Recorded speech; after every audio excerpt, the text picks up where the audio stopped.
Lumière, dis hoe jy dit uitspreek, binne in Breestraat, jy kan hom nie mis nie, daar's 'n Eiffeltoringkie daarbo, en kom ons vat vir julle hier na hierdie pragtige winkel, baie besonder, jy kan dit so met die intrapslag sal jy dit ervaar, jy kan kyk wat hier is, die kunswerke ensovoorts, maar ek dink is belangrik om net vir Lisa te sê goeiemôre. Hallo oom Sakkie.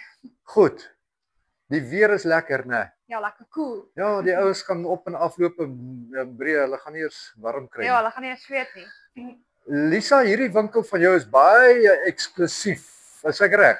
Ja, hy is definitief met die hand uitgekies. So ons winkel is maar baie dekor items, geskenke en natuurlik hierdie is my ma se skilderye wat ook hier hang.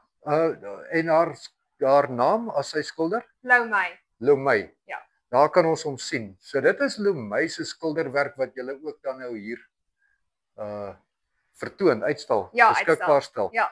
En die ander goed, dis vreeslike mooi goedjies, geskenke. Ja, so meeste dekor items maar vir die huis, vir die vrouens, so julle kan definitief lekker kom loer en kyk wat julle sal wil hê en dan het ons 'n bietjie vir die manne waarvan hulle baie hou is die veral vir Saterdag se game.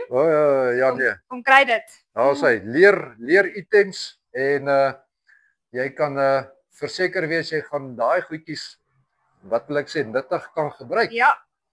Mooi geskenke. Lisa, baie dankie. Groot plesier. En ouens kom die naweek in as jy hierso verbykom, sê hallo vir Lisa. Sy gaan bly wees om jou te ontvang en sy gaan vir jou al die goed vertel wat nodig is. Dankie julle, bye.